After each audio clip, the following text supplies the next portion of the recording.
Welcome back to another week here on the Sideline. This week we get back to doing what we do best, which is talking about Point Park sports. We have a lot to talk about with both soccer teams playing this week, but that's not it because rugby, golf, and volleyball were also in action. So are you ready to join me as we head on down to the Pioneer Sideline?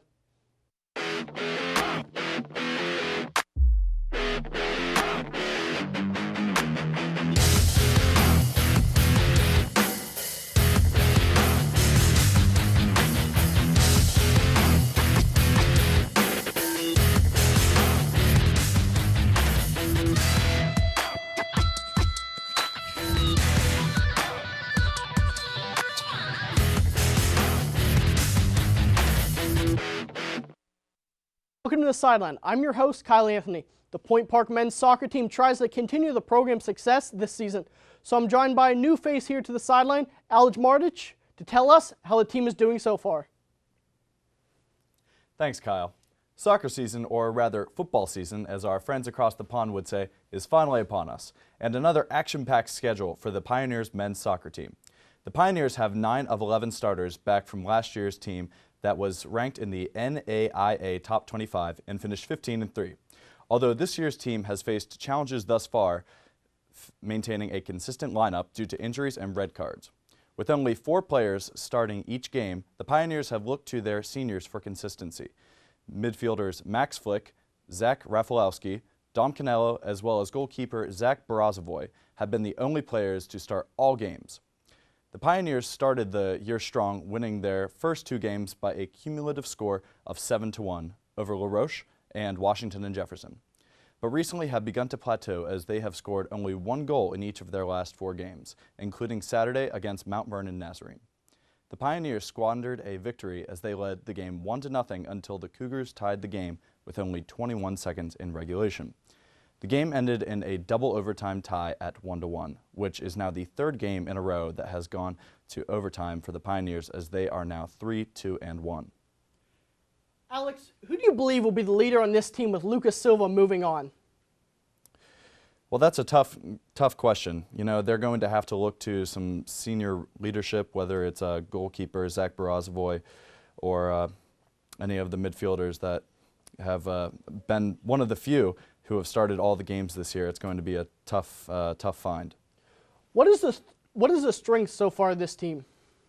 Defense has definitely been a strength. As I said, they only allowed 1 goal in the first 2 games, and as well as the goalkeeping. How do you think they'll do this season when the season comes to an end? Well, they've started very strong, and it's only a matter of time until they seem to hit their stride. So we're hoping for a strong season once again this year. Thanks, Alex. The women's soccer team also looks to continue their improvement, and this year they look to get over the hump. So I'm joined by Trevor Sheets to talk about how the team's journey to get over the hump. Thanks, Kyle. The Point Park women's soccer team started their season by being voted as being the 3rd best team in the Kentucky Intercollegiate Athletic Conference, receiving 2 of the first place votes. That trailed only Rio Grande, who had the other 7 first place votes, and Asbury, 2 teams who finished at the top of the conference last year. Once all of the voting was finished, it was time to start playing actual games. And with 4 games under their belt, the Pioneers are currently sitting with a record of 2 wins, 1 loss, and 1 draw. Point Park started their season on September 3rd by hosting Malone at Highmark Stadium. Malone got the scoring started with a goal in the 60th minute, but Point Park would respond quickly with a goal by their own Aaron Gilmartin in the 64th minute to tie the game at 1. The game would stay that way until the 90th minute when Beth Milliken, would score her first goal of the season, giving the Pioneers the 2-1 lead, which ended up being the final score, giving Point Park their first win of the season. 2 days later, Point Park hosted St. Catherine with a similar result for the Pioneers. The final score in that game was a 1-0 victory for Point Park, with the lone goal coming from Allison Joyce in the 48th minute. Goalkeeper Erica Ronnie had her first shutout of the season with 7 saves in the game. A week later, Point Park had their first road game of the season when they traveled to North Canton, Ohio to play Walsh. The Pioneers left Ohio with a 2-2 draw. Goals were scored for the Pioneers by Erin Gilmartin with her 2nd of the season, and by Abby Magliocca, 1st of the season, to bookend the scoring for Point Park. Finally, the Pioneers suffered their first loss of the season last Saturday when they hosted the 25th ranked Mount Vernon Nazarene. Point Park was shut out by Mount Vernon with a score of 2-0, with the only goals being scored in a 10-minute span of the second half by Rachel Baker and Regina Rudder. Keeper Erica Ronnie was the only bright spot with 11 saves on the game for Point Park. Now, Trevor, what does this team need to do to continue to improve year by year? Point Park needs to find more consistent play. Last season, they started off very poorly and then really ramped it up during conference play, which pushed them into the playoffs. But they need just to be more even keel, have victories early on in the season to kind of build their confidence so they're not coming from behind when we're getting closer to championship time. Now, we're a couple games in. What are some strengths so far of this team? One of their major strengths is their goalkeeping. Erica Ronnie, who I mentioned multiple times during my recap, has been a bright spot for the Pioneers, making multiple saves against what looks like a lackluster defense for Point Park so far. She's been the bright spot.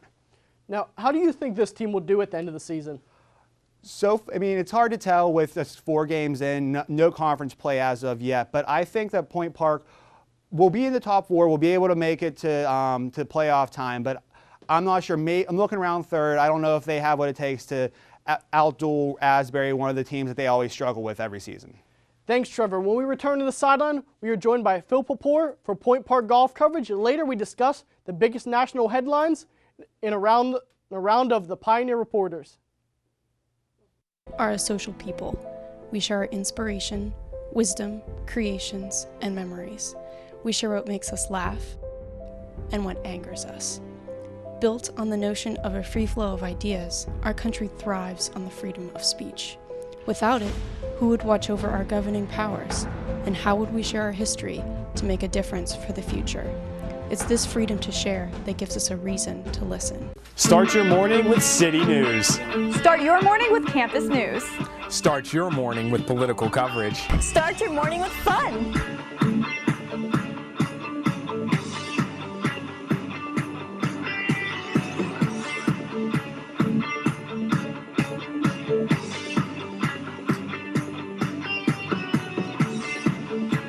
Start your morning with us, only on Daybreak. Did you know that Point Park has a cheerleading squad? Don't stop. Don't get it confused. Not only do our cheerleaders represent Point Park at regional and national competitions, but they also promote spirit and awareness of every sports team on campus. Come to any men's or women's varsity basketball game at home to watch the cheerleaders perform at halftime and cheer from the sidelines from the first jump ball to the final buzzer. Sports not your thing?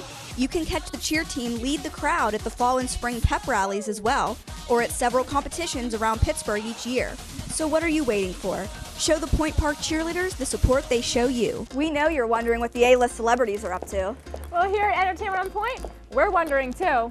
Have you heard about James Franco and Seth Rogen's new movie? No, but have you heard Beyonce's new single? Did you see what she was wearing on that red carpet?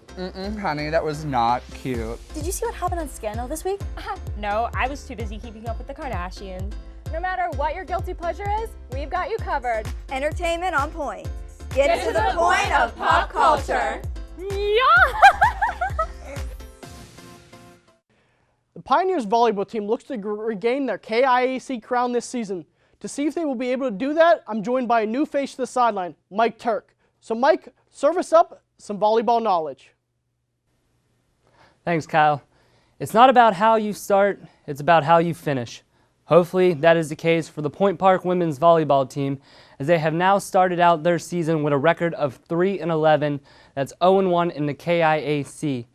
They began their season losing 9 consecutive games, not the start Mike Bruno was looking for in his 11th year as the head coach for the Pioneers, especially after a season last year where his team finished 27-16 and won the KIAC tournament on his home court. A key loss for the Pioneers this year was their young starting libero, Tabia Dalliard, who decided to return home to Switzerland to pursue playing volleyball professionally. Stepping into her spot at the beginning of this year was freshman Morgan D'Angelo, who has seen limited court time due to a leg injury she suffered earlier this season. Players seeing time at the libero position consists of senior Paige Baker and sophomore Juliana Ross. Some key additions for the Pioneers include 6'2" junior middle blocker Megan Branchick, who transferred this year from Edinburgh, that is a D2 volleyball program. The Pioneers are led by their team captain, Emily Mang. Mang is a 5'10" junior setter who leads the team in assists with 276. Another veteran leader includes Christina Chavez, a 6'3" right side hitter who leads the team in kills with 91 and in hitting percentage, hitting a 0.182 on the year. On the defensive side of the ball, Nikki Inquartano, the 6'2" junior middle blocker, has posted some impressive numbers so far, recording a team-high 51 blocks. That is 28 more than anyone else on the team, respectively that is. Junior outside hitter Shiloh Simonson has been owning her opponents with her rocket-powered jump serve, recording a team-high 19 serving aces. The Pioneers return to action on September 16th at home as they take on Carlow College. That's this Wednesday night. 6-4 Carlow is. That'll be at 7 p.m. in the University Center. Now, Mike, what is the problem with this volleyball team so far this season? They've had some injuries so far this season, and their back row has been very inconsistent. If they can get more of a consistent back row with passing, they can start tallying up some wins. Now, what else do they need to do to improve their season? If they can get some blocking as well, it's very inconsistent as well. All around the play has been a little inconsistent and sloppy. Some games are clicking, some games they're not. When they start blocking and take the pressure off the back row players, they're going to start getting some more wins. Now, do you think they'll be able to repeat their championship from last season? That's hard. Like I said, they're 3-11 right now, and they went 27-16, so anything is possible, that's for sure. And they expect to get some players back. Libero Morgan D'Angelo will be back in a couple of weeks, so hopefully she will boost up the confidence of that team. They can turn it around. Thanks, Mike. And now we will go to the golf course where Phil Papour is waiting to tell us what is going on the course. So, Phil, it's your turn to tee off. Thanks, Kyle. The Point Park men's golf team opened their fall season this past weekend at the Guy W. Kuhn Invitational hosted by Allegheny College. The team was looking to keep the strong golf play rolling after its solid spring effort, finishing 25th in the country at the NAIA Golf Championship. One advantage the men had heading into the fall season that the spring season lacked was good weather. The men had all summer to practice the game compared to last spring when the team didn't get outside until the first tournament. There was a 9-team tournament and the Pioneers were in third place after the first round with a score of 303. At this point, the team was 3 strokes behind Allegheny.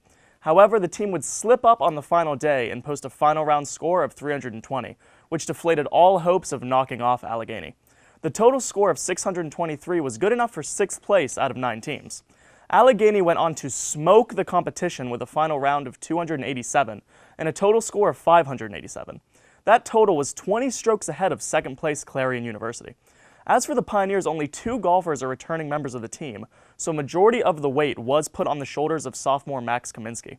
He posted an individual score of +7, which was good enough for a tie for 7th overall. The Pioneers' next tournament is September 20th and 21st at the Clarion Hal Hansen Invitational. Now, Phil, what's the key to staying consistent for a whole golf season? Just like any sport, Kyle, really it just comes down to practice. Like I said, that's something that they lacked going into the spring season last school year. It's just they weren't able to get out there due to the weather, and that's why they started so sloppy. It's just they didn't get the practice, and that's something that they were able to do this summer. So I expect them really to produce a good season since they can get out, they can get to the driving range, they can work on the putting, they can work on all facets of the game because of the good weather. Now, with the wet weather we have seen at times, what are some keys to golfing in that kind of weather? Really, when it comes down to wet weather, it's just a matter of really bringing the appropriate items. Like, you want to make sure that you have the golf shoes so you can be stable when you're having those swings. And just a couple keys is to try and bring as many towels as possible, even maybe putting a towel at the bottom of your golf bag to soak up some of the moisture. Because that's one thing, once the grips get wet, that's when you're really going to risk playing poorly. And something else that you can do with your swing, especially with the irons, is try and bring a flatter stance and a flatter swing through the ball. Because obviously golfers, you want to take a big divot, but in the rain, if you take any ground before the ball, it's going to take all the energy and all the power out of that swing, and that's when you see more topped balls and lack of distance. So really, you just want to keep a flat swing and just try and hit right at the point that the ball's on the ground, and that'll give you the best chance of hitting the pins. Thanks, Phil. The Pioneers rugby team met up with a powerhouse for their first match. Find out if they were able to pull off a big upset. Speaking of upsets, a #1 tennis player gets upset in a big way. Find out in National Sports coming up.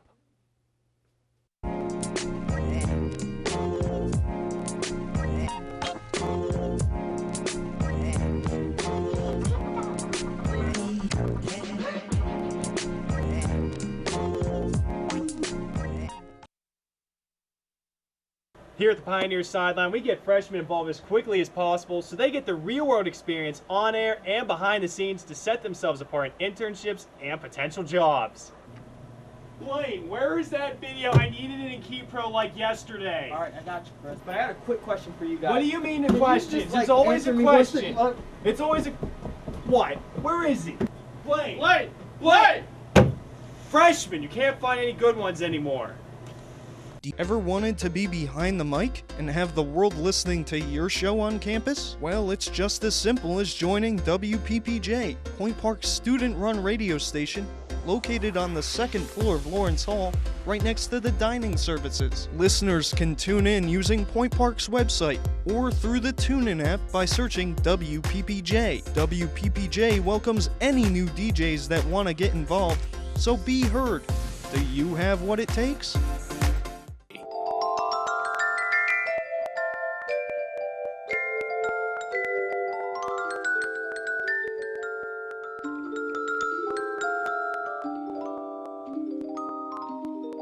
The Point Park rugby team is a club that's grown every year since they were formed. Now they look to improve their record this season. So Josh Krupp has joined me to take us into the scrum.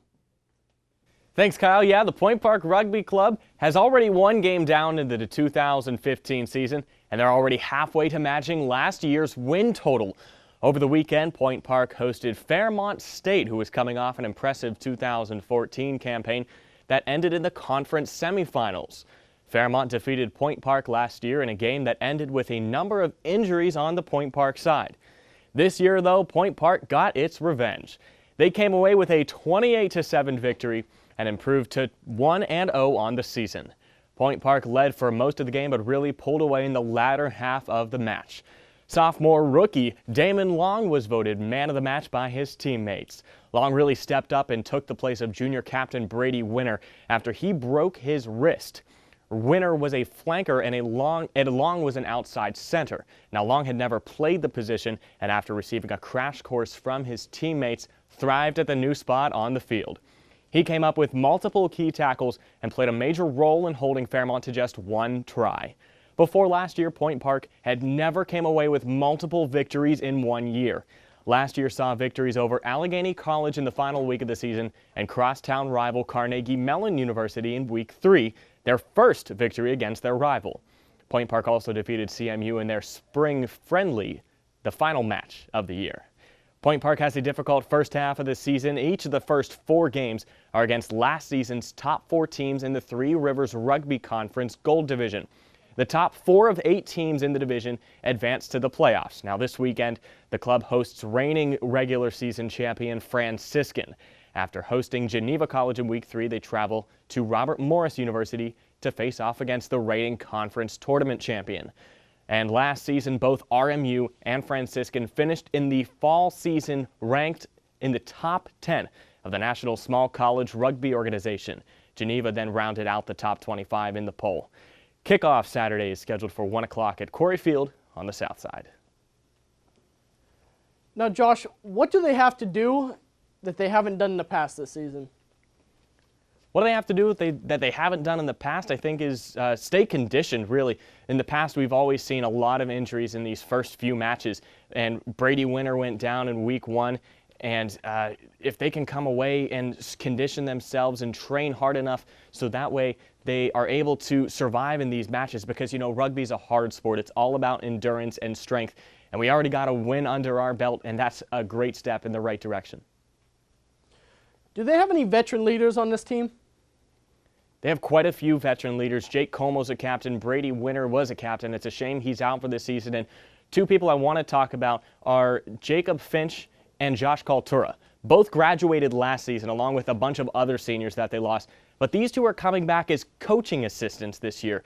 And Point Park has never had coaches on the rugby club. They've always relied on their captains to try and do things on the field and off the field all in one game. So having a couple extra set of eyes off the field in Kultura and Finch is going to be a great asset for this team. So they have veteran leadership and a couple alumni coming back as coaching assistants.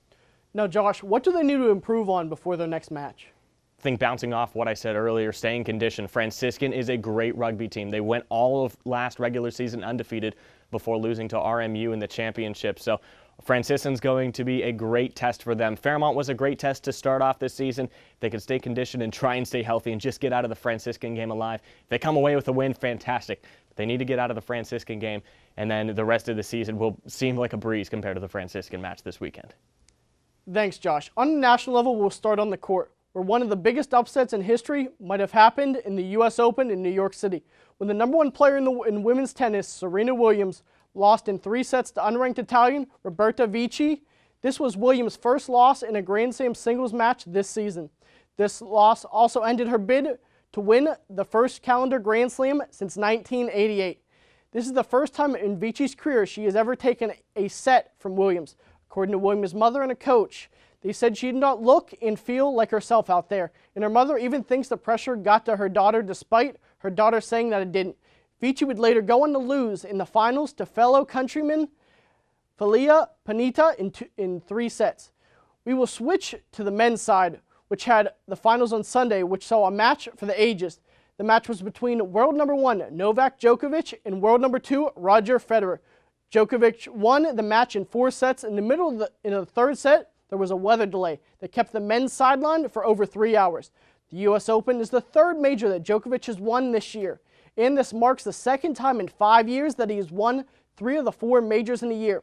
We will end on the hardwood, where 3-time NBA MVP Moses Malone has passed away at the age of 60 in his home in Virginia. Malone was the first player to go pro right out of high school in 1974, when he signed with the Utah Stars of the ABA. In the NBA, he played for the Rockets, the Bucks, the Bullets, the Hawks, the Spurs, and the Sixers, who he won the NBA championship with. During his career, he averaged a double-double of 20 points and 12 rebounds. He is 5th all-time in rebounds, and he is 8th in points. And he was voted to 12 All-Star games, and he was inducted in the National Basketball Hall of Fame in 2001. When we return to the sideline, we'll bring back some of our analysts to discuss hot topics in national sports and a round of Pioneer reporters. Stay tuned.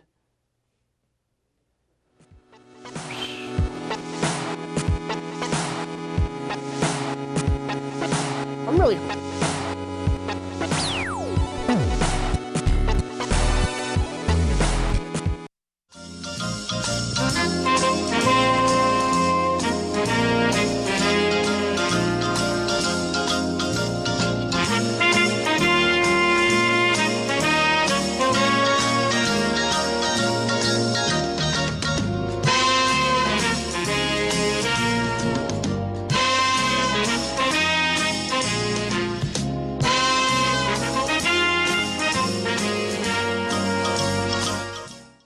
If you're having trouble with your schoolwork this semester, there's a helpful place on campus that you should know about.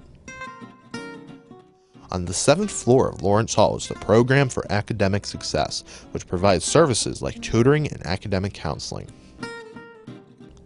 The program's Writing Center is specifically designed to help you with your writing assignments, and you can even get help for them online. Students are encouraged to stop in the office, give a call, or send an email.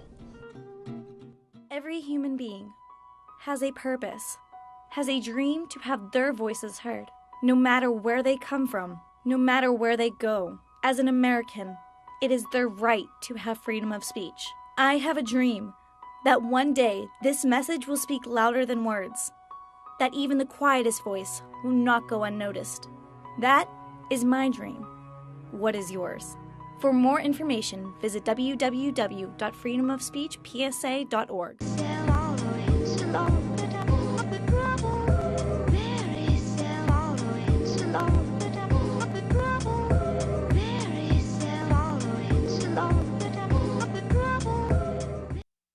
Now I'm joined by Paul Daniels, Alex Mardich, and another newcomer to the sideline, Brian Partika. It's time for the Pioneer Reporters. Guys, the first question I'm going to pose to you, what were your impressions of a tough week for the SEC Conference. Well, the SEC was just bad this week. Florida, obviously, only winning by a touchdown to... Yeah, Auburn struggled too versus Jacksonville State. They only won by 7. Last week they only won by 7. They're going to need to tighten it up as well as they play LSU next week. And we haven't even talked about the upset of the year thus far, which was Toledo over Arkansas, which I don't think anybody could quite believe, especially after Brett Bielema has such an impressive resume that he built at Wisconsin, and then losing to a team like Toledo. Nothing against Toledo, but yeah, no one expected them to win. Missouri also struggled versus Arkansas State, and Baker Mayfield as well. What I have to say is, everyone is I think everyone should have saw this coming. Everyone knew coming in Alabama had the best all-around team. Everyone expected Auburn to be good because Jeremy Johnson had been there, but he'd never been proven. Arkansas's never been able to throw the ball. The only thing they have is a line. They lost the defensive players, and they did lose one of their starting running backs. As a conference, I don't think they're as deep this year, and I don't think they're as strong. I think they're a conference we expect to be good because of the reputation they built. Now we're going to switch to the NFL level where Cam Chancellor is still continuing his holdout. Seattle lost their first game of the season, and Deion Bailey, who started in place of him, got burnt. So is it time to sign Cam Chancellor or not? Well, yes. Well, yes, I think we could probably come to a consensus here that yes, it is time. But the thing that's very tough is you also have to recognize this has been a consistent theme with the Seattle Seahawks organization. Last year, something very similar with Marshawn Lynch, who, as we all know, is one of the best running backs in the entire league. And so I think, yes, it is about that time to roll back the sleeves and just go ahead and sign him. Yeah, he's one of the best strong safeties in the game. 3-time Pro Bowler. And he made a difference out on the field. You could tell that they were missing that piece for St. Louis this week. Yeah, definitely with leadership. You know, you got Marshawn Lynch, you got Russell Wilson, but you need Cam Chancellor on that defense. That Legion of Boom cannot do what they do without him. But do you want to start that precedence that you'll re-sign guys with 3 years left on their contract? Yeah, but it's only, I think we were talking about it earlier, it's only about $900,000 they're apart on. Only about $900,000. That's minimal to an NFL franchise, so I would sign them right away. Because they do have a bunch of guys who go out for contract next year too, and I understand Seattle's concerned, but after their performance yesterday, I think it becomes a must for Cam Chancellor. Now we'll go to our next topic. This one's very close to Paul's heart. David Ortiz hit his 500th home run. Is he a Hall of Famer, yes or no? I think anybody who hits 500 home runs is a Hall of Famer in my book. Even if they play only one way? I think so. I think that's worthy enough. You know, 500 home runs, not a lot of people are on that list. I think he deserves it. He's one of the best DHs. Actually is the best DH of all time. You mentioned he just, the stats prove he has the most home runs, RBIs, and hits as a DH. 3-time World Series champion. He was listed in that Mitchell report 10 years ago with the steroids, and that's his one knock. But, you know, also was listed in that report, Mike Stanton, Giancarlo Stanton now. And nothing was really proven from that. Gary Sheffield was also in that report. Nothing was really substantial, and he didn't get tagged to games there. Suspension, nothing. But they also couldn't go back on the Mitchell report. He also he did get caught in 2003 when they did random reports that weren't supposed to be released. He got caught. Manny got caught. So, but it's also been a theme. If you've tested positive any time, whether it's been confirmed, not confirmed, that was your black shadow, you haven't got in. Some people are saying that's why Mike Piazza hasn't got in yet, who arguably has the numbers to be in. Yeah, I disagree with you on David Ortiz not being able to go into the Hall of Fame. We're far apart here, Kyle. I mean, listen, I love David Ortiz. I think he's a great player, but that doubt, I think, is going to cloud some voters. But the positive is he's one of those people who's well-liked, and that's always kind of helped people with votes if you're well-liked. All right, well, that does it here on the Sideline. Join me next week at the same Pioneer channel, the same Pioneer time, and, of course, the same Pioneer Sideline.